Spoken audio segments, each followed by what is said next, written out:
खादी खुणसा जोगी शरा गोष्ट करना सभे उठ आई। पुछे जोगी भंगरनाथ तोहे दुध विच क्यों कांजी पाई। फिटिया चाटा दुध दा रड़किया मक्खन हथ ना आई। भेख उतार उदास दा वत क्यों संसारी। भेख उतार उदास दा वत क्यों संसारी रीत चलाई। नानक आखै भंगरनाथ तेरी माओ कुचजी आई। भांडा धोए ना जाते ओ ना भाए कुचजे फुल सड़ाई। होए अतीत ग्रस्त तज फिर उन्हूं के घर मंगन जाई। बिन दिते किश हथ ना आई। बिन दिते किश हथ ना आई। वाहिगुरू जी का खालसा वाहिगुरू जी की फतेह। जुग जुग अटल वालिए कुल आलम हलत पलत स्वार देनहार सतगुरु साहिब श्री गुरु ग्रंथ साहिब महाराज जी की पावन मुकद्दस हजूरी दे अंदर शामा वेले दे दीवाना की हाजरी पर रहे भागां वाले सतसंगी जनों, गुरु बख्शिश का सदका पावन गोद के अंदर जुड़ करके रब्बी बाणी के कीर्तन के नाल गुरु प्यार वाले पासों सांझ बना रहे सां। उपरंत सतगुरां की अपार बख्शिश का सदका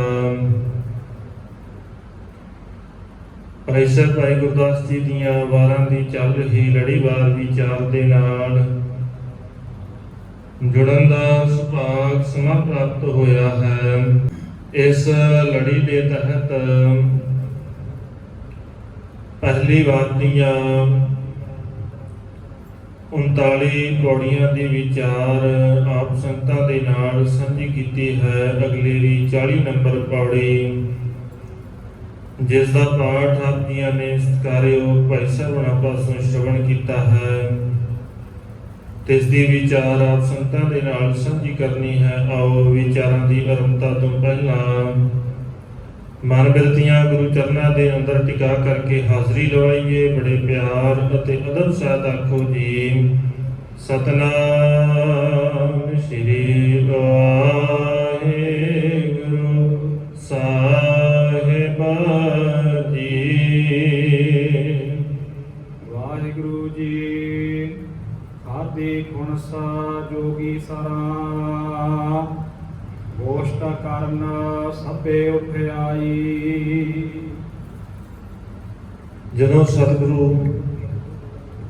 ਅਚਲ ਬਟਾਲੇ ਦੇ ਵਿੱਚ ਜੋਗੀਆਂ ਦੇ ਕਾਜ ਨੂੰ, ਜੋਗੀਆਂ ਦੇ ਪਖੰਡ ਨੂੰ ਸੰਸਾਰ ਦੇ ਸਾਹਮਣੇ ਪ੍ਰਗਟ ਕਰਦੇ ਨੇ, ਮਾਲਕ ਕਹਿੰਦੇ ਨਾ ਇਦਾਂ ਪ੍ਰਗਟ ਕਰ ਦਿੱਤਾ ਜਿਵੇਂ ਖੋਟਾ ਜਿਹੜਾ ਹੁੰਦਾ ਨਾ, ਖੋਟੀ ਵਸਤ ਸੰਸਾਰ ਦੇ ਸਾਹਮਣੇ ਆ ਜਾਂਦੀ ਆ, ਉਗੜ ਗਿਆ ਜੈਸੇ ਖੋਟਾ ਢਬੂਆ ਨਦਰ ਸਰਾਫਾ ਆਇਆ। ਸਰਾਫੇ ਨੇ ਜਦੋਂ ਦੇਖਿਆ ਨਾ ਵੀ ਇਹ ਅਸਲ ਦੇ ਵਿੱਚ ਸੋਨਾ ਕਿਵੇਂ ਦਾ ਹੈ, ਜਿਹੜਾ ਸੁਨਿਆਰਾ ਹੈ, ਜਦੋਂ ਦੇਖਦਾ ਹੈ ਨਾ ਵੀ ਇਹ ਸਾਹਮਣੇ ਜਿਹੜੀ ਵਸਤ ਹੈ ਇਹ ਸਹੀ ਹੈ ਕਿ ਗਲਤ ਹੈ, ਆਮ ਬੰਦੇ ਨੂੰ ਨਹੀਂ ਸਮਝ ਆਉਂਦੀ। ਆਪਾਂ ਸਿਰਫ ਦੇਖ ਲੈਂਦੇ ਉਹਦੇ ਉੱਤੇ ਮਾਰਕਾ ਲੱਗਾ ਹੋਇਆ ਜਾਂ ਨਹੀਂ, ਸਾਡੇ ਕੋਲ ਸਿਰਫ ਇੰਨਾ ਕੁ ਹੈ। ਪਰ ਜਿਹੜਾ ਸੁਨਿਆਰਾ ਹੈ ਉਹ ਮਾਰਕਾ ਨਹੀਂ ਦੇਖਦਾ, ਉਹਦੇ ਕੋਲ ਕਸਵੱਟੀ ਹੈ, ਉਹ ਕਸਵੱਟੀ ਦੇ ਨਾਲ ਦੇਖ ਲੈਂਦਾ ਹੈ, ਉਹ ਮਾਰਕੇ ਦਾ ਮੁਤਾਜ ਨਹੀਂ ਹੈ। ਉਹ ਦੇਖਦਾ ਹੈ ਵੀ ਇਹਦੇ ਵਿੱਚ ਗੁਣ ਕਿੰਨਾ ਹੈ, ਇਹਦੇ ਵਿੱਚ ਖੋਟ ਹੈ ਜਾਂ ਨਹੀਂ ਹੈ। ਉਹ ਸੋਨੇ ਦੀ ਪਰਖ ਕਰਕੇ ਦੱਸਦਾ ਹੈ, ਕੱਲਾ ਉਹਦੇ ਉੱਤੇ ਲੱਗਾ ਹੋਇਆ ਮਾਰਕਾ ਨਹੀਂ ਦੇਖਦਾ। ਅਸੀਂ ਸਿਰਫ ਮਾਰਕਾ ਦੇਖਦੇ ਹਾਂ। ਦੁਨੀਆ ਉੱਥੇ ਜਾਂਦੀ ਹੈ, ਦੁਨੀਆ ਨੇ ਦੇਖਿਆ ਵੀ ਇੱਥੇ ਮਾਰਕਾ ਇਹਨਾਂ ਦੇ ਉੱਤੇ ਬੜਾ ਵੱਡਾ ਹੈ। ਇੱਕ ਤਾਂ ਇਹ ਜੋਗੀ ਨੇ, ਇਹ ਮਾਰਕਾ ਹੈ, ਦੂਜਾ ਇਹਨਾਂ ਨੇ ਜੋਗੀਆਂ ਵਾਲਾ ਭੇਖ ਬਣਾਇਆ। ਇਹੀ ਮਾਰਗ ਹੈ ਨਾ ਉਹਨਾਂ ਦਾ। ਇੱਕ ਤਾਂ ਨਾਂ ਰੱਖਿਆ ਹੈ, ਦੂਜਾ ਭੇਖ ਇਹਨਾਂ ਦਾ ਬਣਾਇਆ। ਇਹ ਮਾਰਗ ਹੈ। ਜਦੋਂ ਸਤਿਗੁਰੂ ਉੱਥੇ ਪਹੁੰਚਦੇ ਨੇ, ਹੁਣ ਮਾਲਕ ਨੇ ਮਾਰਗਾ ਨਹੀਂ ਦੇਖਿਆ। ਸਤਿਗੁਰੂ ਮਾਰ ਕੇ ਨਹੀਂ ਦੇਖਦੇ ਵੀ ਬਾਹਰ ਦਾ ਪਹਿਰਾਵਾ ਕਿਵੇਂ ਦਾ ਹੈ, ਨਾਮ ਕੀ ਰੱਖਿਆ ਹੈ। ਸਤਿਗੁਰੂ ਦੇਖਦੇ ਅੰਦਰ ਕੀ ਹੈ, ਗੁਣ ਹੈਗਾ ਹੈ ਕੋਈ। ਜੇ ਤੇ ਗੁਣ ਹੈ ਤਾਂ ਪਤਾ ਲੱਗ ਜਾਏਗਾ। ਜਦੋਂ ਲੋਟੇ ਵਾਲੀ ਗੱਲ ਉੱਥੇ ਹੋਈ, ਸਾਰੇ ਪਾਸੇ ਰੌਲਾ ਪੈ ਗਿਆ ਵੀ ਇਹ ਤਾਂ ਸਾਡੇ ਪਾਜ ਦੁਨੀਆ ਦੇ ਸਾਹਮਣੇ ਰੱਖਣ ਲੱਗ ਗਿਆ ਵੀ ਅਸੀਂ ਪਖੰਡ ਕਰ ਰਹੇ ਹਾਂ। ਪਤਾ ਤੇ ਸਭ ਨੂੰ ਆ, ਕਿਉਂਕਿ ਜੇ ਇੱਕ ਕਰ ਰਿਹਾ ਤੇ ਬਾਕੀਆਂ ਨੂੰ ਪਤਾ ਸੀ ਜੋ ਇਹ ਕਰਦਾ ਹੈ ਨਾ, ਕਰਦੇ ਅਸੀਂ ਵੀ ਉਹੀ ਆ। ਜੇ ਕਿਤੇ ਬਾਬਾ ਘੁੰਮ ਕੇ ਸਾਡੇ ਵੱਲ ਨੂੰ ਆ ਗਿਆ, ਜਿੱਦਾਂ ਇਹਦਾ ਲੋਟਾ ਲੁਕਾਇਆ ਹੈ, ਇਦਾਂ ਹੀ ਸਾਡਾ ਵੀ ਲੁਕਾਊਗਾ। ਸਾਡੇ ਕੋਈ ਬਾਅਦ ਵਿੱਚ ਜਵਾਬ ਨਹੀਂ ਦਿੱਤਾ ਜਾਣਾ। ਇਸ ਕਰਕੇ ਜ਼ਰੂਰੀ ਕੀ ਆ, ਹੁਣ ਇਕੱਠੇ ਹੋ ਜਾਈਏ। ਆਪਣੇ ਰੌਲੇ ਨੂੰ ਛੱਡ ਕੇ, ਆਪਣੇ ਆਪਣੇ ਧੂਣਿਆਂ ਨੂੰ ਛੱਡ ਕੇ ਹੁਣ ਇਕੱਠੇ ਹੋ ਕੇ ਇਹ ਬਾਬੇ ਨੂੰ ਪਹਿਲੋਂ ਕਰ ਲਈਏ। ਇਕੱਠੇ ਹੋ ਕੇ ਇਹਦੇ ਵੱਲ ਹੋਈਏ, ਕਿਉਂਕਿ ਜੇ ਇਹਨੂੰ ਸਮਝਾ ਲਿਆ ਤੇ ਠੀਕ ਹੈ, ਜੇ ਇਹਨੂੰ ਨਾ ਸਮਝਾਇਆ ਤੇ ਜਿੱਦਾਂ ਉਹਦਾ ਭਾਂਡਾ ਇਹਨੇ ਚਕਵਾ ਦਿੱਤਾ, ਇੱਥੋਂ ਉਹਦੀ ਦੁਕਾਨਦਾਰੀ ਬੰਦ ਕਰਵਾ ਦਿੱਤੀ, ਇਹਨੇ ਵਾਰੋ ਵਾਰੀ ਸਾਡੀ ਸਾਰਿਆਂ ਦੀ ਕਰਵਾ ਦਿੱਤੀ। ਇਸ ਤੋਂ ਪਹਿਲੋਂ ਕਿ ਇਹ ਸਾਡੇ ਤੱਕ ਪਹੁੰਚ ਕਰੇ, ਆਪਾਂ ਸਾਰੇ ਇਕੱਠੇ ਹੋ ਕੇ ਇਹਦੇ ਕੋਲ ਚੱਲਦੇ। ਉਹਨਾਂ ਨੇ ਅੰਦਰ ਗੁੱਸਾ ਆਇਆ, ਖਾਦੀ ਖੁਣਸ ਜੋਗੀ ਸ਼ਰਾਬ, ਅੰਦਰ ਈਰਖਾ ਲੈ ਕੇ ਗੁੱਸੇ ਦੇ ਨਾਲ ਸਤਿਗੁਰੂ ਦੇ ਵੱਲ ਆਏ ਨੇ। ਗੋਸ਼ਟ ਕਰਨ ਸਭੈ ਉਠਾਈ, ਸਾਰੇ ਉੱਠ ਕੇ ਸਤਿਗੁਰੂ ਦੇ ਨਾਲ ਵਿਚਾਰ ਕਰਨ ਵਾਸਤੇ, ਗੱਲਾਂ ਕਰਨ ਵਾਸਤੇ ਆਏ ਹਨ। ਛੇ ਜੋਗੀ ਭੰਗਰਨਾਥ ਤੋਏ ਦੁੱਧ ਵਿੱਚ ਕਿਉਂ ਕਾਂਜੀ ਪਾਈ। ਭੰਗਰਨਾਥ ਸਾਰਿਆਂ ਤੋਂ ਪਹਿਲਾਂ ਬੋਲਿਆ, ਉਹਨਾਂ ਦਾ ਆਗੂ ਬਣ ਕੇ। ਹੁਣ ਪਤਾ ਸੀ ਵੀ ਜੇ ਤਾਂ ਗੱਲ ਕੀਤੀ ਵੀ ਇਹ ਤੂੰ ਸਾਡੇ ਵੱਲ ਕਿਉਂ ਆਇਆ, ਵੀ ਸਾਡਾ ਨੁਕਸਾਨ ਕਿਉਂ ਕਰਦਾ, ਤੈਨੂੰ ਕਿਹਨੇ ਹੱਕ ਦਿੱਤਾ। ਫਿਰ ਲੋਕਾਂ ਨੇ ਕਹਿਣਾ ਵੀ ਜ਼ਰੂਰ ਇਹ ਗਲਤ ਹੋਣਗੇ, ਤਾਂ ਕਰਕੇ ਇਹ ਉਹਦੇ ਖਿਲਾਫ ਤੇ ਆਪਣੇ ਹੱਕ ਦੇ ਵਿੱਚ ਬੋਲਦੇ ਨੇ। ਹੁਣ ਉਹ ਚਾਹੁੰਦੇ ਨੇ ਦੁਨੀਆ ਦੇ ਸਾਹਮਣੇ ਸਤਿਗੁਰੂ ਨੂੰ ਨੀਵਾ ਦਿਖਾਉਣਾ ਤੇ ਦੁਨੀਆ ਨੂੰ ਦੱਸਣਾ ਵੀ ਅਸੀਂ ਨਹੀਂ ਗਲਤ, ਇਹ ਗਲਤ ਹੈ। ਹੁਣ ਕਹਿੰਦੇ ਨੇ, ਉਦਾਹਰਨ ਦੇ ਕੇ ਸਤਿਗੁਰੂ ਨੂੰ ਵਿਅੰਗ ਕਰਦੇ ਨੇ। ਮਾਲਕ ਨੂੰ ਕਹਿੰਦੇ ਤੁਸੀਂ ਬੜਾ ਮਾੜਾ ਕੰਮ ਕੀਤਾ ਹੈ, ਤੁਸੀਂ ਤੇ ਦੁੱਧ ਵਿੱਚ ਕਾਂਜੀ ਪਾ ਦਿੱਤੀ ਹੈ। ਭਾਵ ਦੁੱਧ ਦੇ ਵਿੱਚ ਕਾਂਜੀ ਪਾ ਦਿੱਤੀ, ਹੁਣ ਦੁੱਧ ਤਾਂ ਕਿਸੇ ਕੰਮ ਦਾ ਨਹੀਂ ਰਿਹਾ। ਵਿਅੰਗ ਕਰਦੇ ਨੇ, ਦੱਸਦੇ ਨੇ ਦੁਨੀਆ ਨੂੰ ਵੀ ਅਸੀਂ ਸੱਚੇ ਆ, ਅਸੀਂ ਬੜੇ ਧਰਮੀ ਆ। ਇਹ ਜਿਹੜਾ ਬੰਦਾ ਸਾਡੇ ਖਿਲਾਫ ਬੋਲਦਾ ਹੈ ਨਾ, ਇਹਨੂੰ ਕੁਝ ਵੀ ਨਹੀਂ ਪਤਾ, ਇਹ ਅਸਲ ਦੇ ਵਿੱਚ ਗਲਤ ਹੈ। ਛਟਿਆ ਚਾਟਾ ਦੁੱਧ ਦਾ, ਰੜਕਿਆ ਮੱਖਣ ਹੱਥ ਨਾ ਆਈ। ਸਤਿਗੁਰੂ ਨੂੰ ਕਹਿੰਦਾ ਵੀ ਤੁਸੀਂ ਬੜਾ ਮਾੜਾ ਕੰਮ ਕੀਤਾ ਹੈ, ਇਸ ਦੁੱਧ ਦੇ ਵਿੱਚ ਕਾਂਜੀ ਪਾ ਦਿੱਤੀ ਹੈ। ਜਦੋਂ ਦੁੱਧ ਦੇ ਵਿੱਚ ਕਾਂਜੀ ਪੈ ਗਈ ਤੇ ਦੁੱਧ ਤੇ ਸਾਰਾ ਪਾਟ ਜਾਣਾ। ਹੁਣ ਇਹਦਾ ਦਹੀਂ ਤੇ ਬਣ ਨਹੀਂ ਸਕਦਾ, ਜਦੋਂ ਦਹੀਂ ਨਾ ਬਣਿਆ ਤੇ ਮੱਖਣ ਨਹੀਂ ਨਿਕਲਣਾ। ਤੁਸੀਂ ਬੜਾ ਮਾੜਾ ਕੰਮ ਕੀਤਾ ਹੈ। ਤੁਸੀਂ ਆਪਣੇ ਆਪ ਨੂੰ ਕਹਿੰਦੇ ਸੀ, ਜਦੋਂ ਤੁਸੀਂ ਸੁਮੇਰ ਪਰਬਤ ਤੇ ਗਏ ਉਦੋਂ ਤੁਸੀਂ ਉਦਾਸੀ ਸੀ। ਸਾਨੂੰ ਇਦਾਂ ਲੱਗਾ ਵੀ ਤੁਸੀਂ ਸੱਚਮੁੱਚ ਧਰਮੀ ਹੋ, ਤਾਂ ਇੰਨੀਆਂ ਧਰਮ ਦੀਆਂ ਗੱਲਾਂ ਕਰਦੇ ਹੋ। ਸਾਨੂੰ ਲੱਗਾ ਸੀ ਸੱਚਮੁੱਚ ਧਰਮੀ ਹੋ, ਅਸੀਂ ਸੁਣਿਆ ਹੈ ਤੁਹਾਡੇ ਬਾਰੇ, ਪਰ ਤੁਸੀਂ ਆਹ ਕੀ ਮਾੜਾ ਕੰਮ ਕੀਤਾ। ਸਾਨੂੰ ਪਤਾ ਲੱਗਾ ਤੁਸੀਂ ਗ੍ਰਸਤੀ ਵੀ ਹੋ, ਤੁਸੀਂ ਤੇ ਪਰਿਵਾਰ ਵਾਲੇ ਹੋ, ਤੁਸੀਂ ਤੇ ਵਿਆਹ ਕਰਵਾਇਆ ਹੋਇਆ ਹੈ। ਤੇ ਜੇ ਉਦਾਸੀ ਹੋ, ਸੰਨਿਆਸੀ ਹੋ, ਰੱਬ ਦੀ ਗੱਲ ਕਰਨ ਵਾਲੇ ਹੋ, ਤੇ ਰੱਬ ਦੀ ਗੱਲ ਕਰਨ ਵਾਲਾ ਜੇ ਗ੍ਰਸਤ ਦੇ ਵਿੱਚ ਆ ਜਾਵੇ, ਵਿਆਹ ਕਰਵਾ ਲਵੇ, ਫਿਰ ਤੇ ਦੁੱਧ ਦੇ ਵਿੱਚ ਕਾਂਜੀ ਪਾਉਣ ਵਾਲਾ ਕੰਮ ਹੈ। ਫਿਰ ਇਹ ਕੋਈ ਧਰਮ ਵਾਲੀ ਗੱਲ ਨਹੀਂ। ਧਰਮੀ ਮਨੁੱਖ ਜਿਹੜਾ ਇਹ ਕਦੇ ਵਿਆਹ ਨਹੀਂ ਕਰਾਉਂਦਾ। ਉਹਨਾਂ ਦਾ ਹਿਸਾਬ ਇਦਾਂ ਦਾ ਸੀ, ਉਹ ਮੰਨ ਕੇ ਬੈਠੇ ਸੀ ਵੀ ਜਿਹੜਾ ਧਰਮੀ ਹੈ ਉਹ ਵਿਆਹ ਨਹੀਂ ਕਰਾਉਂਦਾ। ਮਾਲਕ ਕਹਿੰਦੇ ਗੱਲ ਕੀ ਕਰਦੇ ਹੋ, ਦੁੱਧ ਦੀ ਗੱਲ ਕਰਦੇ ਹੋ ਨਾ। ਤੁਸੀਂ ਕਹਿੰਦੇ ਹੋ ਮੈਂ ਕਾਂਜੀ ਪਾ ਦਿੱਤੀ, ਪਰ ਕਦੇ ਧਿਆਨ ਦਿਆ ਜੇ ਤੁਸੀਂ ਕਹਿੰਦੇ ਹੋ ਦੁੱਧ ਦੇ ਵਿੱਚੋਂ ਮੱਖਣ ਨਿਕਲੇਗਾ, ਪਰ ਤੁਸੀਂ ਕਾਂਜੀ ਪਾਈ ਹੈ। ਮੈਂ ਕਹਿੰਦਾ ਇਹ ਦੁੱਧ ਦੇ ਵਿੱਚ ਕਾਂਜੀ ਨਹੀਂ ਪਾਈ ਮੈਂ, ਇਹ ਤੁਸੀਂ ਭੁਲੇਖੇ ਦੇ ਵਿੱਚ ਬੈਠੇ ਹੋ, ਤੁਸੀਂ ਗਲਤ ਥਾਂ ਦੇ ਵਿੱਚ ਪਾ ਕੇ ਬੈਠੇ ਹੋ। ਮਾਲਕ ਨੇ ਪੰਡਤ ਨੂੰ ਵੀ ਇਦਾਂ ਹੀ ਸਮਝਾਇਆ ਨਾ। ਮਾਲਕ ਕਹਿੰਦੇ ਤੂੰ ਕਰਮਾ ਕਰਨਾ ਕੀ ਪਿਆ, ਤੂੰ ਕਰਦਾ ਨਹੀਂ, ਧਰਮ ਦਾ ਕੰਮ ਤੇ ਕਰਦਾ ਹੀ ਨਹੀਂ ਆ। ਸੁਣ ਪੰਡਤ ਕਰਮਾਕਾਰੀ। ਸਤਿਗੁਰੂ ਕਹਿੰਦੇ ਇਹ ਕਰਮ ਕਾਂਡਾਂ ਦੇ ਵਿੱਚ ਉਲਝਿਆ ਹੋਇਆ ਪੰਡਤਾ, ਤੂੰ ਕਰਦਾ ਕੀ ਫਿਰਦਾ। ਜਿਹੜਾ ਅਸਲ ਕੰਮ ਹੈ ਉਹ ਤੇ ਤੂੰ ਕਰਦਾ ਹੀ ਨਹੀਂ। ਜਿਹੜਾ ਕੰਮ ਕਰਨਾ ਚਾਹੀਦਾ ਸੀ ਉਹ ਕੀਤਾ ਨਹੀਂ। ਤੂੰ ਤੇ ਪਾਣੀ 'ਚ ਮਧਾਣੀ ਪਾ ਕੇ ਬੈਠਾ। ਤੇ ਮੱਖਣ ਤੇ ਪਾਣੀ ਚੋਂ ਨਹੀਂ, ਦੁੱਧ ਚੋਂ ਨਿਕਲੇਗਾ। ਸਤਿਗੁਰੂ ਕਹਿੰਦੇ ਹਰ ਕਾ ਬਿਲੋਵ ਨਾ ਬਿਲੋਵੋ ਮੇਰੇ ਭਾਈ, ਸਹਿਜ ਬਿਲੋਵੋ ਜੈਸੇ ਤਤ ਨਾ ਜਾਈ। ਸਹਿਜ ਦੇ ਨਾਲ, ਟਿਕਾ ਦੇ ਨਾਲ ਇਸ ਦੁੱਧ ਨੂੰ ਰਿੜ ਕੇ ਇਹਦੇ ਵਿੱਚੋਂ ਮੱਖਣ ਨਿਕਲੇਗਾ। ਤਤ ਨਹੀਂ ਜਾਣਾ ਚਾਹੀਦਾ। ਜਿੱਦਾਂ ਦੀਆਂ ਤੁਸੀਂ ਕਰਮਾਂ ਕਾਂਡਾਂ ਵਾਲੀਆਂ ਗੱਲਾਂ ਕਰਦੇ ਹੋ ਨਾ, ਇਹਦੇ ਵਿੱਚ ਤੇ ਤਤ ਹੈ ਹੀ ਨਹੀਂ। ਤਤ ਵਾਲੀ ਗੱਲ ਤੇ ਤੁਸੀਂ ਛੱਡੀ ਨਹੀਂ। ਤੁਸੀਂ ਤੇ ਆਪਣੇ ਆਪ ਨੂੰ ਜਦੋਂ ਕਹਿੰਦੇ ਹੋ ਵੀ ਅਸੀਂ ਉੱਚੇ ਆ, ਸਤਿਗੁਰੂ ਕਹਿੰਦੇ ਤਤ, ਤੇ ਉਦੋਂ ਹੀ ਚਲਾ ਗਿਆ। ਕਿਉਂਕਿ ਤਤ ਕੀ ਆ? ਮਿੱਠਤ ਨੀਵੀਂ ਨਾਨਕਾ ਗੁਣ ਚੰਗਿਆਈਆਂ ਤਤ। ਤਤ ਤੇ ਆ ਸੀ ਨਾ, ਨੀਵਾਂਪਨ ਹੋਣਾ, ਮਿਠਾਸ ਹੋਣਾ। ਤੁਸੀਂ ਤੇ ਗਲ ਪੈਣ ਆਉਂਦੇ ਹੋ, ਵਾਰੋ ਵਾਰੀ ਕਰਕੇ ਗਲ ਪੈਣ ਆ ਰਹੇ ਹੋ। ਤੁਸੀਂ ਤੇ ਕਹਿੰਦੇ ਹੋ ਦੂਜੇ ਨੀਵੇਂ ਨੇ, ਦੂਜਿਆਂ ਨੂੰ ਡਰਾਉਂਦੇ ਹੋ, ਸੰਸਾਰੀਆਂ ਨੂੰ ਡਰਾ ਕੇ ਰੱਖਿਆ ਹੋਇਆ। ਤੁਸੀਂ ਕਹਿੰਦੇ ਹੋ ਅਸੀਂ ਬੜੇ ਉੱਚੇ ਆ। ਫਿਰ ਇੱਥੇ ਨਿਮਰਤਾ ਕਿੱਥੇ? ਤਤ ਤੇ ਤੁਹਾਡੇ ਵਿੱਚ ਪਹਿਲਾਂ ਹੀ ਕੋਈ ਨਹੀਂ ਹੈਗਾ। ਤਤ ਵਾਲੀ ਗੱਲ ਤੇ ਤੁਸੀਂ ਸਮਝੀ ਨਹੀਂ ਹੈ। ਸਤਿਗੁਰੂ ਕਹਿੰਦੇ ਮੇਰਾ ਭਾਂਡਾ ਮਾੜਾ ਨਹੀਂ ਹੈ, ਨਾ ਮੇਰੇ ਕੋਲ ਜਿਹੜਾ ਦੁੱਧ ਹੈ ਉਹ ਫੁੱਟਿਆ ਹੈ। ਤੁਹਾਡੇ ਕੋਲ ਜਿਹੜੀਆਂ ਚੀਜ਼ਾਂ ਸੀ ਤੁਸੀਂ ਖਰਾਬ ਕਰਕੇ ਬੈਠੇ ਹੋ, ਕਿਉਂਕਿ ਮੇਰਾ ਭਾਂਡਾ ਵੀ ਹੋਰ ਹੈ। ਸਤਿਗੁਰੂ ਕਹਿੰਦੇ ਭਾਂਡਾ ਵੀ ਬਦਲਿਆ ਹੋਇਆ ਹੈ, ਤੁਹਾਡੇ ਵਾਲਾ ਨਹੀਂ ਹੈ ਜਿਹੜਾ ਤੁਸੀਂ ਚੱਕੀ ਫਿਰਦੇ ਹੋ। ਤੁਹਾਨੂੰ ਇਦਾਂ ਲੱਗਦਾ ਹੈ ਜਿਹੜੇ ਕਰਮ ਕਾਂਡ ਤੁਸੀਂ ਕਰਦੇ ਹੋ ਵੀ ਜ਼ਰੂਰੀ ਨੇ। ਸਤਿਗੁਰੂ ਕਹਿੰਦੇ ਭਾਂਡਾ ਧੋਏ ਬੈਸ ਧੂਪ ਦੇਵੋ, ਤਾਓ ਦੁੱਧੇ ਕੋ ਜਾਵੋ ਦੂਧ ਕਰਮ, ਹੁਣ ਸੁਰਤ ਸਮਾਇਣ ਹੋਏ ਨਿਰਾਸ ਜਮਾਵੋ। ਐਦਾਂ ਜਮਾਉਣਾ ਸੀ।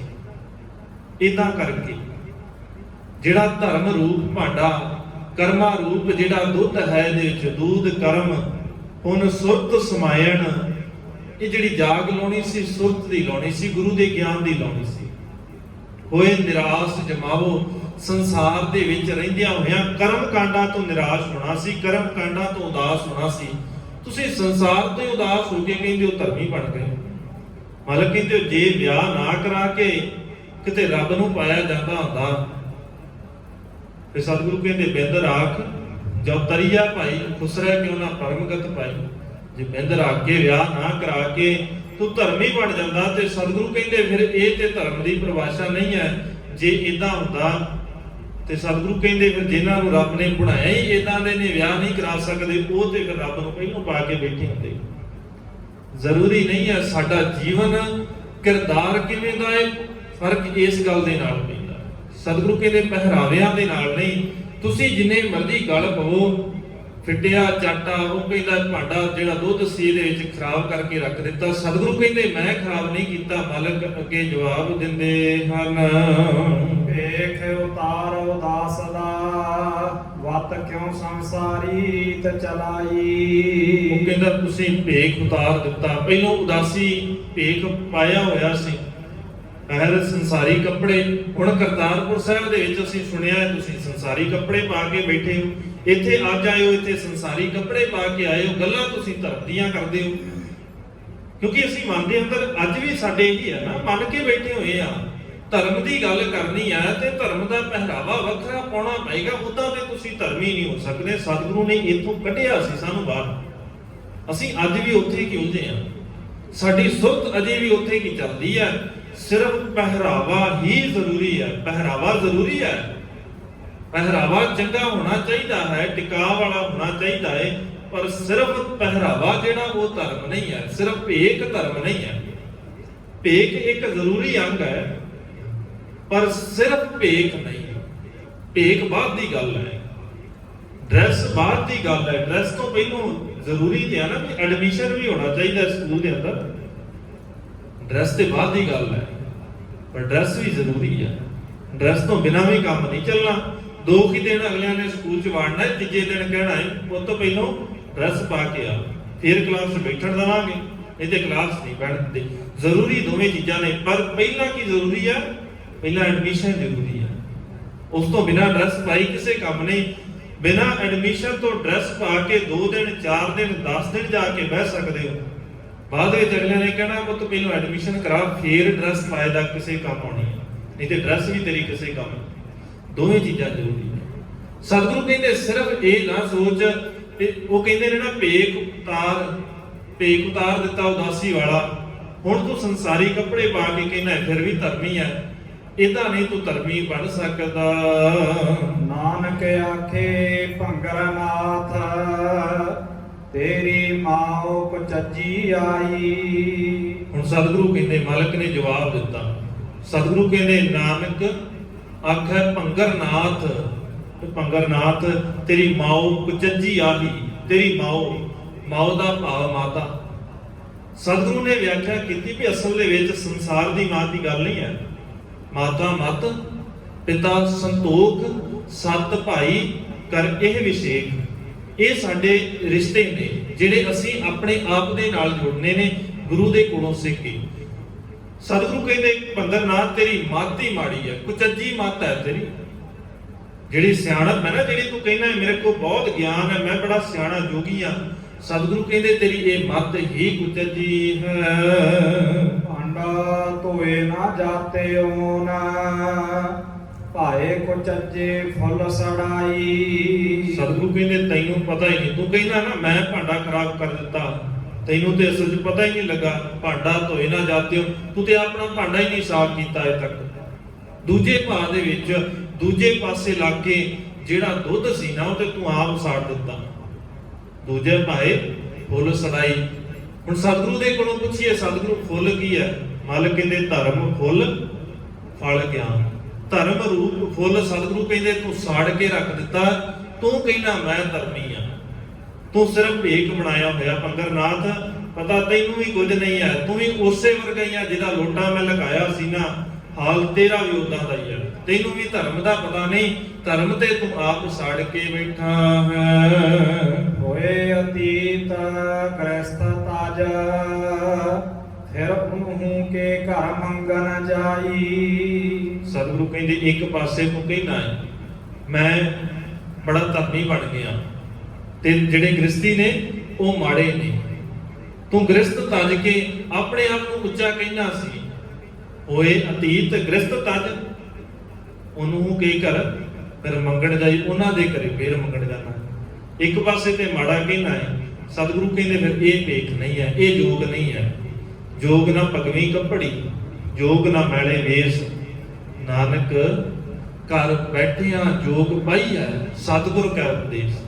ਗੁਰੂ ਦਾ ਉਪਦੇਸ਼ ਜ਼ਿੰਦਗੀ ਦੇ ਅੰਦਰ ਧਾਰਨ ਕਰ, ਨਾ ਫਿਰ ਭਗਵੇਂ ਕੱਪੜੇ ਪਾਉਣ ਦੀ ਲੋੜ ਪਏਗੀ, ਤੈਨੂੰ ਭੇਖਾਂ ਦੀ ਲੋੜ ਨਹੀਂ ਪਏਗੀ। ਤੇ ਨਾ ਗੰਦੇ ਕੱਪੜੇ ਵੀ ਤੈਨੂੰ ਲੱਗਦਾ ਹੈ ਵੀ ਸਰੀਰ ਦੇ ਉੱਤੇ ਸਵਾਹ ਬਣ ਲਈ, ਫੇਰ ਤੈਨੂੰ ਲੱਗਦਾ ਹੈ ਨਿਮਰਤਾ ਆ ਜਾਏਗੀ। ਮਾਲਕ ਕਹਿੰਦੇ ਏਦਾਂ ਨਹੀਂ। ਜੋਗ ਨਾ ਭਗਵੀਂ ਕੱਪੜੀ, ਜੋਗ ਨਾ ਮੈਲੇ ਵੇਸ, ਨਾਨਕ ਘਰ ਬੈਠਿਆਂ ਹਿਰਦੇ ਘਰ ਦੇ ਅੰਦਰ ਟਿਕ ਜਾ। ਇਹ ਹਿਰਦੇ ਘਰ ਦੀ ਗੱਲ ਚੱਲਦੀ ਹੈ। ਸਾਰੇ ਘਰਾਂ ਦੇ ਵਿੱਚ ਅਸੀਂ ਵੀ ਰਹਿੰਦੇ ਹਾਂ, ਸਾਨੂੰ ਕਿਉਂ ਨਹੀਂ ਰੱਬ ਮਿਲ ਗਿਆ? ਘਰ ਬਾਹਰ ਵਾਲਾ ਨਹੀਂ, ਸੰਸਾਰੀ ਘਰ ਦੀ ਗੱਲ ਨਹੀਂ। ਘਰ ਬੈਠਿਆਂ ਘਰ ਦੇ ਅੰਦਰ, ਹਿਰਦੇ ਘਰ ਦੇ ਅੰਦਰ। ਜਿਸ ਦਿਨ ਅਸੀਂ ਟਿਕ ਗਏ ਅੰਦਰ ਨੂੰ, ਆਪਣੇ ਹਿਰਦੇ ਦੇ ਅੰਦਰ ਸਬਰ ਵਾਲੀ ਗੱਲ, ਸੰਤੋਖ ਵਾਲੀ ਗੱਲ ਆ ਗਈ, ਸਤਿਗੁਰੂ ਕਹਿੰਦੇ ਉਦੋਂ ਹੀ ਤੇ ਯੋਗ ਮਿਲ ਜਾਏਗਾ ਜਿਸ ਦਿਨ ਗੁਰੂ ਦਾ ਗਿਆਨ, ਗੁਰੂ ਦਾ ਉਪਦੇਸ਼ ਨੂੰ ਜ਼ਿੰਦਗੀ ਦੇ ਅੰਦਰ ਧਾਰਨ ਕੀਤਾ। ਇਹ ਜ਼ਰੂਰੀ ਸੀ। ਅਸੀਂ ਕੀ ਕੀਤਾ? ਸਾਨੂੰ ਏਦਾਂ ਲੱਗਾ, ਅੱਜ ਵੀ ਸਾਡੇ ਦਿਮਾਗ 'ਚ ਏਦਾਂ ਹੀ ਚੱਲਦਾ ਹੈ ਕਿ ਸਿਰਫ ਭੇਖ ਜ਼ਰੂਰੀ ਨਹੀਂ। ਜਿਹੜਾ ਭੇਖੀ ਹੈ ਉਹ ਸਾਨੂੰ ਲੱਗਦਾ ਹੈ ਰੱਬ ਬਣ ਗਿਆ। ਤੇ ਮਾਲਕ ਕਹਿੰਦੇ ਭੇਖੀ ਪ੍ਰਭੂ ਨਾ ਪਾਈਏ। ਭੇਖਾਂ ਦੇ ਨਾਲ ਰੱਬ ਨਹੀਂ, ਨਾ ਚਤਰਾਈਆਂ ਦੇ ਨਾਲ, ਨਾ ਭੇਖਾਂ ਦੇ ਨਾਲ, ਨਾ ਸਾਡੇ ਕੀਤੇ ਹੋਏ ਕਰਮ ਕਾਂਡਾਂ ਦੇ ਨਾਲ। ਸਤਿਗੁਰੂ ਕਹਿੰਦੇ ਜੇ ਰੱਬ ਨੂੰ ਪਾਉਣਾ ਹੈ ਤੇ ਰੱਬ ਨੂੰ ਪਾਉਣ ਦਾ ਇੱਕੋ ਇੱਕ ਤਰੀਕਾ ਹੈ। ਇੱਕ ਤਰੀਕਾ ਹੈ, ਜੇ ਗੁਰੂ ਨੂੰ ਪਾਉਣਾ ਹੈ ਰੱਬ ਦੀ ਰਾਹ ਦੇ ਉੱਤੇ, ਰੱਬ ਦੀ ਜਿਹੜੀ ਸੁਰਤ ਹੈ, ਰੱਬ ਦੇ ਨਾਲ ਆਪਣੇ ਆਪ ਨੂੰ ਇੱਕਮੇ ਕਰਨਾ ਹੈ, ਤੇ ਫਿਰ ਇੱਕੋ ਹੀ ਤਰੀਕਾ ਹੈ, ਜੋ ਗੁਰ ਕਹੈ ਸੋਈ ਭਲ ਮੰਨ। ਸਤਿਗੁਰੂ ਕਹਿੰਦੇ ਇੱਕੋ ਹੀ ਤਰੀਕਾ ਹੈ। ਇਸ ਤੋਂ ਇਲਾਵਾ ਕੋਈ ਦੂਜਾ ਤਰੀਕਾ ਸਾਡੇ ਕੋਲ ਹੈ ਹੀ ਨਹੀਂ ਜਿਹੜਾ ਸਾਨੂੰ ਰੱਬ ਜੀ ਦੇ ਨਾਲ ਮਿਲਾ ਸਕੇ। ਰੱਬ ਨਾਲ ਮਿਲਾਉਣ ਦਾ ਇੱਕੋ ਹੀ ਇੱਕ ਤਰੀਕਾ ਹੈ। ਉਹ ਤਰੀਕਾ ਹੀ ਹੈ ਗੁਰ ਸਤਿਗੁਰ ਕਾ ਜੋ ਸਿੱਖ ਖਾਏ ਸੋ ਭਲਕੈ ਉਠ, ਹਰ ਨਾਮ ਧਿਆਵੈ ਉਦਮ ਕਰੇ ਭਲਕੇ ਪ੍ਰਭਾਤੀ, ਇਸ਼ਨਾਨ ਕਰੇ ਅੰਮ੍ਰਿਤ ਸਰਨਾਵੈ। ਕੋਈ ਤਰੀਕਾ, ਇਹ ਰਹਿਤ ਹੈ। ਸਤਿਗੁਰੂ ਕਹਿੰਦੇ ਇਦਾਂ ਦਾ ਜੀਵਨ ਬਣਾ ਜਿੱਦਾਂ ਦਾ ਗੁਰੂ ਨੇ ਦੱਸਿਆ ਹੈ। ਜਿਹੜਾ ਤਰੀਕਾ ਗੁਰੂ ਦੱਸਦਾ ਹੈ ਉਹੀ ਤਰੀਕਾ ਅਸਲ ਦੇ ਵਿੱਚ ਸਹੀ ਹੈ। ਅਸੀਂ ਅੱਜ ਵੀ ਲੱਭਦੇ ਹਾਂ ਬੰਦਿਆਂ ਦੇ ਦੱਸੇ ਤਰੀਕਿਆਂ ਦੇ ਨਾਲ। ਬੰਦੇ ਜਿੱਦਾਂ ਦੱਸਦੇ ਨੇ, ਸਤਿਗੁਰੂ ਕਹਿੰਦੇ ਜੇ ਬੰਦਿਆਂ ਦੇ ਮਗਰ ਲੱਗ ਜਾਏਗਾ ਫਿਰ ਤੂੰ ਧਰਮ ਦੇ ਮਾਰਗ ਤੇ ਨਹੀਂ ਤੁਰ ਸਕਦਾ, ਕਿਉਂਕਿ ਜਿਹੜਾ ਆਪ ਅੰਨਾ ਹੈ, ਜਿਹਨੂੰ ਆਪ ਨੂੰ ਹੀ ਰਸਤਾ ਨਹੀਂ ਪਤਾ, ਸਤਿਗੁਰੂ ਕਹਿੰਦੇ ਤੈਨੂੰ ਕਿੱਥੋਂ ਤੋਰ ਦੇਗਾ? ਅੰਧਾ ਆਗੂ ਜੇ ਥੀਆ ਸਭ ਸਾਥ ਮੁਹਾਵਾ। ਜੇ ਅੰਨਿਆਂ ਦੇ ਪਿੱਛੇ ਲੱਗ ਜਾਵਾਂਗੇ ਜਿਨ੍ਹਾਂ ਨੂੰ ਆਪ ਹੀ ਨਹੀਂ ਪਤਾ, ਫਿਰ ਉਹ ਰਸਤਾ ਤੇ ਨਹੀਂ ਦਿਖਾ ਸਕਦਾ। ਅੰਨੇ ਦਾ ਮਤਲਬ ਇਹ ਨਹੀਂ ਵੀ ਜਿਹਨੂੰ ਦਿਖਦਾ ਨਹੀਂ ਇਹਨਾਂ ਅੱਖਾਂ ਤੋਂ। ਸਤਿਗੁਰੂ ਕਹਿੰਦੇ ਉਹ ਅੰਨਾ ਨਹੀਂ ਹਨ, ਅੰਧੇ ਇਹਨਾਂ ਅੱਖੀਆਂ ਹਨ ਜਿਨ ਮੁਖ ਲੋਇਣ ਨਾਹੀਂ। ਅੰਧੇ ਸਹੀ ਨਾਨਕਾ ਜੇ ਖਸਮੋਂ ਕੁੱਥੇ ਜਾਹੇ। ਜਿਹੜੇ ਖਸਮ ਤੋਂ ਦੂਰ ਚਲੇ ਗਏ, ਜਿਹੜੇ ਗੁਰੂ ਤੋਂ ਦੂਰ ਚਲੇ ਗਏ, ਜਿਹੜੇ ਮਾਲਕ ਤੋਂ ਦੂਰ ਚਲੇ ਗਏ, ਉਹ ਅੰਨੇ ਨੇ। ਜੇ ਉਹੋ ਜਿਹਾ ਅੰਨਿਆਂ ਦੇ ਪਿੱਛੇ ਲੱਗ ਜਾਏਗਾ ਜਿਹੜੇ ਸਿਰਫ ਗੱਲਾਂ ਕਰਨੀਆਂ ਜਾਣਦੇ ਨੇ ਧਰਮ ਦੀਆਂ ਵੱਡੀਆਂ ਵੱਡੀਆਂ, ਜਿਹੜੇ ਧਰਮ ਗ੍ਰੰਥਾਂ ਦੀਆਂ ਵਿਚਾਰਾਂ ਕਰਦੇ ਨੇ, ਮੰਨਦੇ ਨਹੀਂ। ਸਤਿਗੁਰੂ ਕਹਿੰਦੇ ਜੇ ਇਹੋ ਜਿਹੇ ਅੰਨਿਆਂ ਦੇ ਪਿੱਛੇ ਲੱਗੇਗਾ ਫਿਰ ਪਾਰ ਨਹੀਂ ਨਿਕਲ ਸਕਦਾ। ਪਾਰ ਨਿਕਲਣ ਦਾ ਇੱਕੋ ਹੀ ਢੰਗ ਹੈ, ਜੇ ਤੂੰ ਤਾਰੂ ਪਾਣ ਤਾਂ ਹੁਣ ਉੱਚ ਤਿੜਨ ਕੱਲ। ਤੂੰ ਉਹਨਾਂ ਨੂੰ ਉੱਚ ਜਿਹੜੇ ਕੱਲ ਨਿਕਲ ਕੇ ਗਏ ਸੀ, ਜਿਹੜੇ ਇਸ ਰਸਤੇ ਤੋਂ ਨਿਕਲਦੇ ਨੇ, ਜਿਹੜੇ ਜਾਂਦੇ ਆਉਂਦੇ ਰਹਿੰਦੇ ਨੇ। ਹੁਣ ਜਿਹੜੇ ਪਾਸੇ ਜਾਣਾ ਹੋਵੇ, ਜਿਹੜਾ ਗਿਆ ਹੈ ਉਹਨੂੰ ਪੁੱਛ ਕੇ ਜਾਵਾਂਗੇ, ਸੌਖਾ ਨਹੀਂ ਹੋ ਜਾਏਗਾ। ਜਿਹੜਾ ਤੇ ਪਹਿਲੋਂ ਤੋਂ ਗਿਆ ਹੈ, ਜਿਹੜਾ ਮਿਲਿਆ ਹੈ, ਉਹ ਪਾਰ ਲੰਘਿਆ ਹੋਇਆ ਹੈ, ਜਦੋਂ ਉਹਨੂੰ ਪੁੱਛਾਂਗੇ ਤੇ ਸੌਖਾ ਰਸਤਾ ਨਹੀਂ ਦੱਸ ਦੇਗਾ। ਉਹ ਦੱਸੇਗਾ ਨਹੀਂ ਭਾਈ ਮੈਂ ਗਿਆ ਵਾਂ ਇਧਰੋਂ ਦੀ ਗਿਆ ਪਰ ਮੈਨੂੰ ਇੱਥੇ ਕਠਿਨਾਈ ਆਈ, ਤੂੰ ਇੱਥੋਂ ਨਹੀਂ ਇੱਥੋਂ ਦੀ ਜਾ, ਸੌਖਾ ਰਹੇਗਾ। ਇੱਥੇ ਔਖਾ ਰਸਤਾ ਹੈ, ਆਹ ਸੌਖਾ ਰਸਤਾ ਹੈ, ਛੇਤੀ ਪਹੁੰਚ ਜਾਏਗਾ। ਜਿੱਦਣ ਮੈਂ ਗਿਆ ਸੀ ਬੜਾ ਔਖਾ ਹੋ ਕੇ ਵੜ ਕੇ ਗਿਆ ਸੀ, ਤੈਨੂੰ ਮੈਂ ਸੌਖਾ ਦੱਸ ਦਿੰਦਾ, ਹੁਣ ਤੂੰ ਸਿੱਧਾ ਚਲਾ ਜਾਵੇਂ, ਤੈਨੂੰ ਵੜਨ ਦੀ ਲੋੜ ਨਹੀਂ ਪਏਗੀ। ਤੇ ਜੇ ਉਹਨੂੰ ਪੁੱਛਾਂਗੇ ਜਿਹੜਾ ਕਦੇ ਗਿਆ ਹੀ ਨਹੀਂ, ਫਿਰ ਉਹਦੇ ਦੱਸੇ ਹੋਏ ਰਾਹ ਤੋਂ ਪਾਰ ਨਿਕਲਣਾ ਤੇ ਬੜਾ ਔਖਾ ਹੈ। ਗੱਲਾਂ ਕਰਨੀਆਂ ਇੱਕ ਵੱਖਰੀ ਚੀਜ਼ ਹੈ, ਪਰ ਪਾਰ ਨਿਕਲਣਾ ਬੜਾ ਔਖਾ ਹੈ। ਮੈਂ ਅੱਗੇ ਵੀ ਸ਼ਾਇਦ ਇੱਕ ਉਦਾਹਰਨ ਸਾਂਝੀ ਕੀਤੀ ਸੀ ਤਾਂ ਕਿ ਸਾਨੂੰ ਸੌਖਿਆ ਸਮਝ ਆ ਜਾਏ ਗੱਲਾਂ ਦੇ ਵਿੱਚ ਤੇ ਜੀਵਨ ਦੇ ਵਿੱਚ ਹੰਡਾਉਣ ਦੇ ਵਿੱਚ ਕਿੰਨਾ ਫਰਕ ਹੈ, ਕਿੰਨਾ ਅਸਰ ਪੈਂਦਾ ਹੈ। ਜਦੋਂ ਅਸੀਂ ਜੀਵਨ ਦੇ ਵਿੱਚ ਹੰਡਾਉਂਦੇ ਆ ਫਿਰ ਸਾਡੇ ਜੀਵਨ ਦੇ ਵਿੱਚੋਂ ਦਿਖਦਾ ਹੈ। ਜੇ ਅਸੀਂ ਸਿਰਫ ਗੱਲਾਂ ਕਰਦੇ ਹਾਂ ਤੇ ਫਿਰ ਸਾਡੀਆਂ ਗੱਲਾਂ 'ਚ ਹੀ ਹੈ, ਜੀਵਨ ਦੇ ਵਿੱਚ ਨਹੀਂ ਹੈ। ਇੱਕ ਗਾਇਕ ਮੰਡਲੀ ਜਿਹੜੇ ਗਾਉਂਦੇ ਸਨ, ਉਹ ਸਾਰੇ ਇਕੱਠੇ ਜਾ ਰਹੇ, ਸਫ਼ਰ ਕਰਦਿਆਂ ਉਹਨਾਂ ਦੇ ਨਾਲ ਹੋਰ ਵੀ ਬੜੇ ਯਾਤਰੀ ਜਿਹੜੇ ਸਨ ਸਫ਼ਰ ਕਰਦੇ ਪਏ। ਸਫ਼ਰ ਕਰਦਿਆਂ ਇੱਕ ਇਦਾਂ ਦਾ ਮਿਲਿਆ, ਗੱਲਾਂ ਮੇਰੇ ਵਰਗਾ ਬੜੀਆਂ ਕਰਦਾ, ਜੋ ਗੱਲਾਂ ਕਰਨੀਆਂ ਸੌਖੀਆਂ ਨਾ, ਗੱਲਾਂ ਦਾ ਕੰਮ ਔਖਾ ਥੋੜੀ ਨਾ, ਗੱਲਾਂ ਕਰਨੀਆਂ ਸੌਖੀਆਂ, ਜੀਵਨ 'ਚ ਲਿਆਉਣਾ ਬੜਾ ਔਖਾ ਹੈ। ਹੁਣ ਉਹ ਵੀ ਗੱਲਾਂ ਉਹਨੇ ਦੇਖਿਆ ਵੀ ਇਹ ਲੱਗਦੇ ਨੇ, ਕਿਉਂਕਿ ਜਿਹਦਾ ਜਿੱਦਾਂ ਦਾ ਕਿੱਤਾ ਹੁੰਦਾ ਉਹਨੂੰ ਆਪ ਹੁੰਦੀ ਹੈ। ਹੁਣ ਜਿਹੜੇ ਗਾਉਣ ਵਾਲੇ ਨੇ ਉਹਨਾਂ ਦੇ ਸੁਭਾਅ ਦੇ ਵਿੱਚ ਹੈ, ਉਹ ਚੱਲਦਾ ਰਹਿੰਦਾ ਉਹਨਾਂ ਦੇ ਮਨ ਦੇ ਅੰਦਰ, ਜ਼ੁਬਾਨ ਤੇ ਹੁੰਦਾ ਰਹਿੰਦਾ ਹੈ। ਹੁਣ ਉਦਾਂ ਦੇ ਨੇ ਇਕੱਠੇ ਉਦਾਂ ਦੀਆਂ ਗੱਲਾਂ ਕਰਦੇ, ਲਾਗੇ ਬੈਠਾ ਸੁਣੀ ਗਿਆ ਵੀ ਇਹ ਲੱਗਦਾ ਹੈ ਕਿ ਗਾਉਣ ਵਾਲੇ ਨੇ, ਇਹਨਾਂ ਦਾ ਗਾਉਣ ਵਜਾਉਣ ਦਾ ਕੰਮ ਹੈ। ਲਾਗੇ ਆ ਗਿਆ, ਗੱਲਾਂ ਕਰਨ ਲੱਗ ਗਿਆ, ਬੜਾ ਉਹਨੇ ਗਿਆਨ ਦੱਸਿਆ। ਤਬਲੇ ਦੀ ਸੁਰ ਇਧਰੋਂ ਦੀ ਹੈ, ਤਬਲਾ ਇਧਰੋਂ ਵੱਜਦਾ ਏ, ਇੰਨੀਆਂ ਤਾਲਾਂ ਹੁੰਦੀਆਂ ਨੇ, ਇਸ ਸਾਲ ਦੇ ਵਿੱਚ ਇੰਨੇ ਬੋਲ ਹੁੰਦੇ ਨੇ, ਬੜੀਆਂ ਸਿਆਣੀਆਂ ਗੱਲਾਂ ਕਰਦਾ ਸੀ। ਉਹਨਾਂ ਨੇ ਸੋਚਿਆ ਬੜਾ ਗਿਆਨ ਹੈ, ਚਲੇ ਗਏ ਜਿੱਥੇ ਉਹਨਾਂ ਨੇ ਜਾਣਾ ਸੀ। ਆਪਣੀ ਮੰਜ਼ਿਲ ਤੇ ਪਹੁੰਚ ਕੇ ਹੁਣ ਘਟਨਾ ਵਾਪਰੀ ਕਿ ਜਿਹਨੇ ਤਬਲਾ ਵਜਾਉਣਾ ਸੀ ਉਹ ਕਿਸੇ ਕਾਰਨ ਕਰਕੇ ਹੁਣ ਤਬਲਾ ਨਹੀਂ ਵਜਾ ਸਕਦਾ। ਉਹਨਾਂ ਨੇ ਦੇਖਿਆ ਆਲੇ ਦੁਆਲੇ ਵੀ ਹੁਣ ਤਾਂ ਔਖਾ ਹੈ। ਉਹੀ ਬੰਦਾ ਦਿਖਿਆ ਜਿਹੜਾ ਉਹਨਾਂ ਨਾਲ ਗੱਲਾਂ ਕਰਦਾ ਆਇਆ ਸੀ, ਬੜੀਆਂ ਤਬਲੇ ਦੇ ਬਾਰੇ ਬੜੀਆਂ ਸਿਆਣੀਆਂ, ਜਿਹੜਾ ਗਿਆਨ ਉਹਨਾਂ ਕੋਲ ਨਹੀਂ ਸੀ, ਜਿਹੜਾ ਉਹਨੇ ਨਹੀਂ ਸੁਣਿਆ ਸੀ। ਉਹਨਾਂ ਨੇ ਵੀ ਤਬਲੇ 'ਚ ਵੀ ਚੀਜ਼ਾਂ ਹੁੰਦੀਆਂ ਉਹ ਵੀ ਦੱਸੀਆਂ ਉਹਨੇ ਆਵਾਜ਼ ਮਾਰ ਲਈ ਕਿ ਭਾਈ ਗੱਲ ਏਦਾਂ ਹੈ, ਸਾਨੂੰ ਤੇਰੀ ਬੜੀ ਲੋੜ ਹੈ, ਸਾਨੂੰ ਪਤਾ ਹੈ ਤੈਨੂੰ ਗਿਆਨ ਬੜਾ ਹੈ ਤਬਲੇ ਦਾ, ਸਾਡਾ ਬੰਦਾ ਤਬਲਾ ਨਹੀਂ ਵਜਾ ਸਕਦਾ, ਸਾਡੇ ਨਾਲ ਆ ਸਾਡਾ ਪ੍ਰੋਗਰਾਮ ਘਟਾ ਦੇ, ਜੋ ਮੰਗੇਗਾ ਉਹ ਦੇ ਦੇਵਾਂਗੇ, ਸਾਡੀ ਇੱਜ਼ਤ ਦਾ ਸਵਾਲ ਹੈ। ਉਹ ਕਹਿੰਦਾ ਭਾਈ ਤਬਲਾ ਵਜਾਉਣਾ ਨਹੀਂ ਹੁੰਦਾ, ਮੈਨੂੰ ਗੱਲਾਂ ਆਉਂਦੀਆਂ, ਇੱਥੇ ਬਿਠਾ ਲਓ, ਤਬਲੇ ਦੇ ਬਾਰੇ ਜਿੰਨਾ ਕਹੋਗੇ ਮੈਂ ਉਹਨਾਂ ਬੋਲ ਦਵਾਂਗਾ, ਜੇ ਕਹੋਗੇ ਵਜਾਉਣ ਦੀ ਗੱਲ ਹੈ ਤੇ ਵਜਾਉਣਾ ਨਹੀਂ ਹੁੰਦਾ ਮੈਨੂੰ। ਸਾਡਾ ਵੀ ਬਹੁਤਿਆਂ ਦਾ ਉਹੀ ਆ, ਗੱਲਾਂ ਕਰਨੀਆਂ, ਪਾਠ ਕਰਨਾ, ਮੂੰਹ ਤੋਂ ਬੋਲ ਦੇਣਾ ਇੱਕ ਵੱਖਰਾ ਵਿਸ਼ਾ ਹੈ। ਜਦੋਂ ਜੀਵਨ ਦੇ ਵਿੱਚ ਹੰਡਾਉਣ ਦੀ ਗੱਲ ਆਉਂਦੀ ਹੈ ਫਿਰ ਅਸੀਂ ਕਹਿੰਦੇ ਆ ਇਹ ਮੰਨਿਆ ਥੋੜੀ ਨਾ ਜਾ ਸਕਦਾ, ਇਹ ਤਾਂ ਹੋ ਥੋੜੀ ਨਾ ਸਕਦਾ ਹੈ। ਸਤਿਗੁਰੂ ਦੀ ਬਾਣੀ ਪੜ੍ਹਦੇ ਆ ਅਸੀਂ, ਪਰ ਮੰਨ ਥੋੜੀ ਨਾ ਸਕਦੇ, ਮਨ ਤੇ ਕੋਈ ਵਿਰਲਾ ਸਕਦਾ ਹੈ। ਯਤਨ ਅਸੀਂ ਨਹੀਂ ਕਰਨਾ, ਪਰ ਅਸੀਂ ਇੱਕ ਹੁਜਤ ਕਰ ਦਿੱਤੀ ਕਿ ਕੋਈ ਵਿਰਲਾ ਕਰ ਸਕਦਾ ਹੈ, ਵੱਡੇ ਭਾਗਾਂ ਵਾਲਾ। ਸਤਿਗੁਰੂ ਕਹਿੰਦੇ ਠੀਕ ਹੈ, ਵੱਡੇ ਭਾਗਾਂ ਵਾਲਾ ਰੱਬ ਦੇ ਰਾਹ ਦੇ ਉੱਤੇ ਤੁਰਦਾ ਹੈ, ਪਰ ਤੂੰ ਆਪ ਵੀ ਤੇ ਯਤਨ ਕਰ। ਜਿਹੜਾ ਮਿਹਨਤ ਕਰੇਗਾ ਜਿਨੀ ਨਾਮ ਧਿਆਇਆ ਗਏ ਮਸ਼ਕਤ ਘਾਲ ਨਾਨਕ ਤੇ ਮੁਖ ਉਜਲੇ ਕੀਤੀ ਛੁੱਟੀ ਨਾ। ਜਿਹੜੇ ਮਿਹਨਤ ਕਰਦੇ ਨੇ, ਜਿਹੜੇ ਯਤਨ ਕਰਦੇ ਨੇ, ਜਿਨ੍ਹਾਂ ਨੇ ਨਾਮ ਜਪਿਆ ਹੈ, ਗੁਰੂ ਦੇ ਹੁਕਮ ਦੇ ਵਿੱਚ ਚੱਲੇ ਨੇ, ਉਹ ਪਾਰ ਨਿਕਲਦੇ ਨੇ। ਹੁਣ ਉੱਥੇ ਵੀ ਇਦਾਂ ਹੀ ਆ। ਸਤਿਗੁਰੂ ਕਹਿੰਦੇ ਤੂੰ ਕਹਿਣਾ ਤੇ ਵੀ ਮੈਂ ਬੜਾ ਧਰਮੀ ਆ, ਤੂੰ ਮੈਨੂੰ ਕਹਿਣਾ ਹੈ ਵੀ ਮੈਂ ਧਰਮ ਛੱਡ ਦਿੱਤਾ, ਮੈਂ ਭੇਖ ਛੱਡ ਦਿੱਤਾ, ਉਦਾਸੀ ਕੱਪੜੇ ਨਹੀਂ ਪਾਏ, ਮੈਂ ਸੰਸਾਰੀ ਕੱਪੜੇ ਪਾ ਕੇ ਆਇਆ, ਤੂੰ ਮੈਨੂੰ ਮਾੜਾ ਕਹਿਣਾ ਭੰਗਰਨਾਥ। ਪਰ ਤੂੰ ਆਪਣਾ ਹਾਲ ਦੇਖ, ਮੈਂ ਤੇ ਠੀਕ ਆ, ਸੰਸਾਰੀ ਆ, ਮੈਂ ਤੇਰੇ ਹਿਸਾਬ ਦੇ ਨਾਲ ਹੋ ਸਕਦਾ ਨੀਵਾਂ, ਤੇ ਮੈਂ ਤੇ ਆਪ ਕਹਿਣਾ, ਤੂੰ ਮੈਨੂੰ ਕੀ ਕਹੇਗਾ ਨੀਵਾਂ? ਮੈਂ ਤੇ ਆਪਣੇ ਆਪ ਨੂੰ ਕਹਿਣਾ ਨਾ। ਸਤਿਗੁਰੂ ਤੇ ਆਪ ਬਾਣੀ ਦੇ ਅੰਦਰ ਕਿੰਨੀ ਵਾਰ ਕਹਿੰਦੇ, ਨਾਨਕ ਨੀਚ ਕਹੇ ਵਿਚਾਰ ਵਾਰਿਆ ਨਾ ਜਾਵਾਂ ਇੱਕ ਵਾਰ। ਸਤਿਗੁਰੂ ਕਹਿੰਦੇ ਮੈਂ ਤਾਂ ਕਹਿਣਾ ਮੈਂ ਨੀਵਾਂ, ਤੂੰ ਦੱਸ, ਤੂੰ ਤੇ ਕਹਿਣਾ ਮੈਂ ਉੱਚਾ। ਫਿਰ ਉੱਚਾ ਹੋ ਕੇ ਉਹਨਾਂ ਨੀਵਿਆਂ ਦੇ ਘਰੇ ਮੰਗਣ ਜਾਣਾ, ਜਿਨ੍ਹਾਂ ਨੂੰ ਸਾਰੀ ਜ਼ਿੰਦਗੀ ਮਾੜਾ ਕਹਿਣਾ ਹੈ, ਉਹਨਾਂ ਦੇ ਘਰੇ ਤੇ ਫਿਰ ਮੰਗਣ ਜਾਣਾ। ਹੋਏ ਅਤੀਤ ਗ੍ਰਸਤ ਤਜ ਉਹਨੂੰ ਕੇ ਕਰ ਫਿਰ ਮੰਗਣ ਜਾਈ, ਉਹਨਾਂ ਦੇ ਘਰੋਂ ਫਿਰ ਜਾ ਕੇ ਮੰਗਦਾ ਹੈ। ਬਿਨ ਦਿੱਤੇ ਕਿਛ ਹੱਥ ਨਾ ਆਈ। ਸਤਿਗੁਰੂ ਕਹਿੰਦੇ ਆਹ ਢੰਗ ਨਹੀਂ ਆ ਤੇਰਾ, ਤੂੰ ਸਿਰਫ ਲੁੱਟਣ ਵਾਲੇ ਬੈਠੇ ਹੋ, ਧਰਮ ਵਾਲੀ ਗੱਲ ਨਹੀਂ ਹੈ। ਧਰਮ ਦਾ ਤੇ ਮਸਲਾ ਹੈ, ਘਾਲ ਖਾਏ ਕਿਸ ਹੱਥੋਂ ਦੇ ਨਾਨਕ ਰਾਹ ਪਛਾਣੇ ਸੀ। ਬਿਨ ਦਿੱਤੇ ਕਿਸ ਹੱਥ ਨਾ ਆਈ। ਜਦੋਂ ਤੱਕ ਘਾਲ ਦਾ ਭਾਵ ਕੱਲਾ ਇਹ ਨਹੀਂ ਸੀ ਵੀ ਸੰਸਾਰ ਦੀ ਮਿਹਨਤ, ਇਹ ਵੀ ਘਾਲ ਹੈ। ਗੁਰੂ ਦੇ ਹੁਕਮ ਦੇ ਵਿੱਚ ਚੱਲਣਾ ਵੀ ਮਿਹਨਤ ਹੈ, ਇਸ ਪਾਸੇ ਵੀ ਤੁਰਨਾ ਹੈ। ਸ਼ਰਮ ਪੱਤ ਝੋਲੀ, ਸ਼ਰਮ ਉੱਥੇ ਵੀ ਸਤਿਗੁਰੂ ਨੇ ਉਪਦੇਸ਼ ਉਹਨਾਂ ਨੂੰ ਇਹ ਦਿੱਤਾ, ਭਾਈ ਮਿਹਨਤ ਕਰੋ, ਸ਼ਰਮ ਪੱਤ ਝੋਲੀ। ਜਦੋਂ ਤੱਕ ਮਿਹਨਤ ਨਹੀਂ ਕਰਦੇ, ਇਹਨੂੰ ਝੋਲੀ ਬਣਾਓ।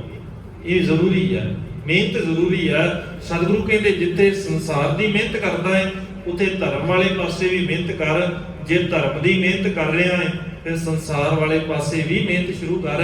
ਇਹ ਨਹੀਂ ਵੀ ਇੱਕੋ ਹੀ ਪਾਸੇ ਤੁਰਿਆ ਫਿਰੇ। ਸਤਿਗੁਰੂ ਕਹਿੰਦੇ ਦੋਵੇਂ ਕੰਮ ਕਰਨੇ ਨੇ।